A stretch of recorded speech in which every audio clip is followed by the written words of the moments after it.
E aí, vamos fazer nosso ano bíblico? Lindo dia para você que faz parte do povo de Deus. Segundo Pedro é o conteúdo que estamos em evidência agora, e para terminarmos este livro, esta segunda carta de Pedro, que possui 3 capítulos, nós vamos destacar inicialmente o verso 4 do capítulo 1, pelas quais ele nos tem dado grandíssimas e preciosas promessas, para que por meio delas fiqueis participantes da natureza divina. Gente, que coisa extraordinária Pedro está falando aqui. Para que por meio das promessas de Deus sejamos participantes da natureza divina, havendo escapado da corrupção que pela concupiscência há no mundo. Note, se nós nos agarrarmos às promessas de Deus, nos tornamos, número 1, participantes da natureza divina, primeiro ponto. Segundo ponto, nós nos livramos da concupiscência que há no mundo. Você quer essa bênção para a sua vida? Participar da natureza divina e se livrar da concupiscência que há no mundo, da pecaminosidade que amarra, que destrói, que deteriora o caráter humano. Estaremos livres de tudo isso se nos agarrarmos às promessas de Deus. E olha, a promessa de Deus, ela é grandiosa e ela é preciosa. Por mais que aos olhos humanos pareça absurda, eu quero que você entenda que passarão os céus e a terra, mas a palavra dele jamais passará. O que isso significa? Que se ele falou, está falado. Você crê na promessa do Senhor? Bem-vindo à dimensão superior de vida, a saber, a dimensão da fé. Vamos em frente, porque Deus tem promessa para todos os seus filhos e para todas as circunstâncias que atravessamos neste mundo. Exatamente. Agarre-se às promessas de Deus. Mesmo porque, ainda no capítulo 1, no verso 20 e no verso 21, Pedro diz assim: sabendo primeiramente isto, que nenhuma profecia da Escritura é de particular interpretação. Ou seja, todas essas promessas que Deus nos enviou, grandiosas, preciosas, e por mais que pareçam absurdas aos olhos humanos, que nos eleva à dimensão da fé, que nos faz participar da natureza divina e nos livra da concupiscência que há no mundo, isso não foi uma promessa provida pelo próprio profeta, foi emanada do próprio Deus, porque nenhuma profecia das Escrituras é de particular interpretação, ou seja, não é o fruto de uma mente criativa de um profeta, é a revelação de Deus usando o profeta apenas como seu porta-voz. O verso 21 diz exatamente isso, que a profecia nunca foi produzida por vontade de homem algum, mas os homens santos de Deus falaram inspirados pelo Espírito Santo. Ou seja, toda a Escritura ela é inspirada por Deus, como Paulo disse na carta a Timóteo. Vamos em frente aqui, adentramos agora ao capítulo 2 e olha só o verso 20. Porquanto, se, depois de terem escapado das concupiscências do mundo pelo conhecimento do Senhor e Salvador Jesus Cristo, forem outra vez envolvidos e nelas e vencidos, tornou-se-lhe o último estágio pior do que o primeiro. Bom, se você se agarrou às promessas de Deus grandiosas, preciosas, viveu uma vida de dimensão diferenciada, a dimensão da fé, passou a ser participante da natureza divina, ficou livre da concupiscência que há no mundo. Mas se por acaso agora você esquece que toda a Escritura é inspirada por Deus, que foi a boca do Senhor quem te fez tantas promessas e por isso há todas elas de se cumprir, se você se afastar de tudo isso, observe que Pedro chega a uma conclusão. O estágio que o indivíduo se encontra agora, distante do Senhor, é pior do que quando antes do Senhor ele havia se entregado. Ele havia estado, melhor dizendo.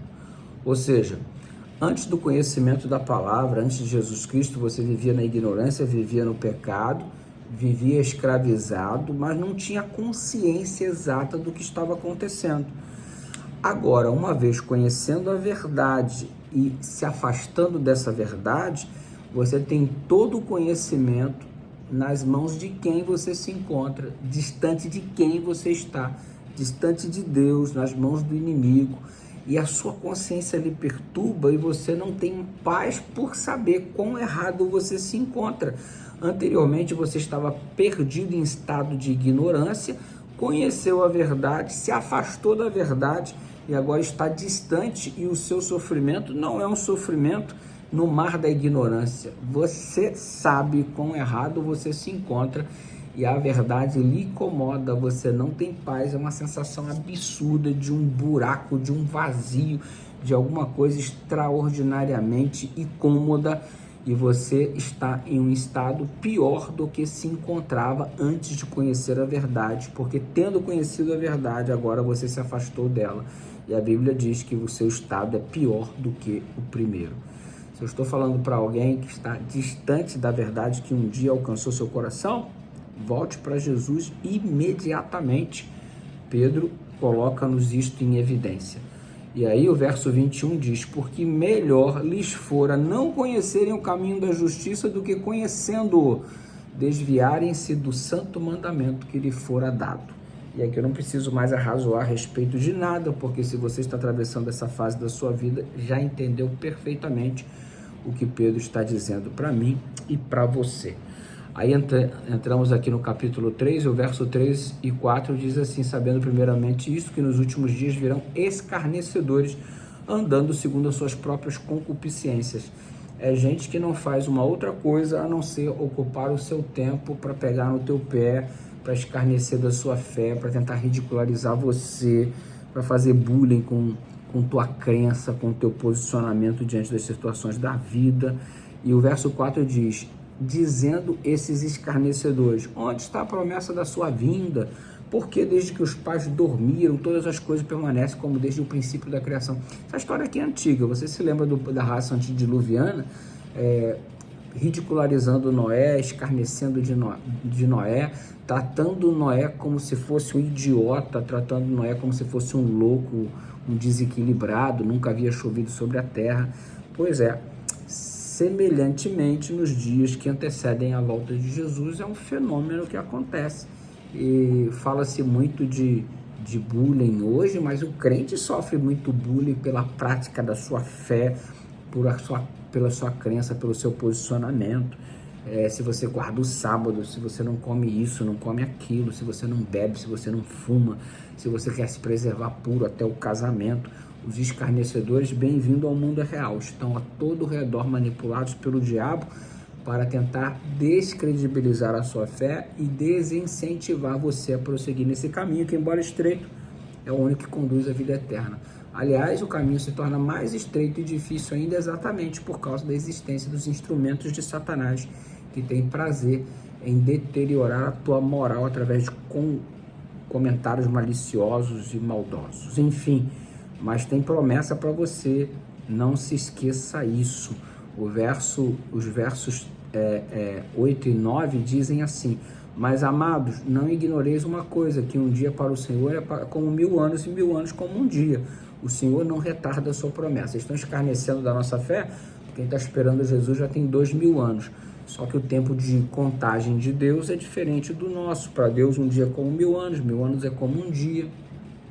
E eu já falei isso aqui em algum momento, não me recordo agora se foi aqui mesmo no ano bíblico ou se foi na lição da escola sabatina. É um comentário mais ou menos assim, que eu hoje, por exemplo, eu tenho 48 anos de idade.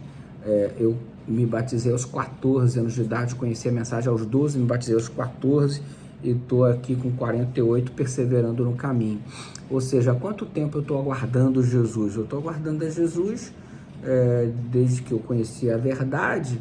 Eu estou aguardando a Jesus 12, 22, 32, 42. Eu estou aguardando a Jesus há 36 anos.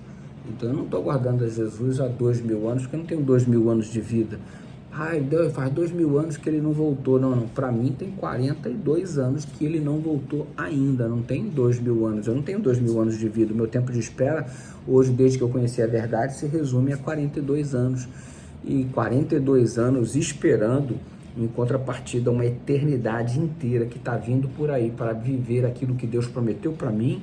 Se você pesar na balança, o que é 42 anos comparado a uma eternidade, ou 32, 30, 38 anos, 30, enfim, já me embolei todos os meus cálculos, mas o raciocínio você entendeu, ok? E não importa aqui a quantidade exata de tempo que eu estou esperando, ou você está esperando, mas não se compara àquilo que Deus tem preparado ou nós teremos a chance de experimentar numa quantidade de tempo ilimitada, a saber, a eternidade. É exatamente isso, pense nisso com carinho. O dia do Senhor, diz o verso 10, virá como um ladrão de noite, no qual os céus passarão com grandes estrondos, os elementos arderão, se desfarão da terra, e as obras que nela há se queimarão. Como ladrão é o aspecto repentino, assim como o ladrão não avisa o dia que vem, Jesus também não avisou, ninguém sabe o dia, ninguém sabe a hora. Estejamos apenas preparados hoje, como se Cristo voltasse hoje. Pensa nisso. Graça e paz, amanhã tem mais, estamos juntos no nosso Super Ano Bíblico. Deus abençoe você.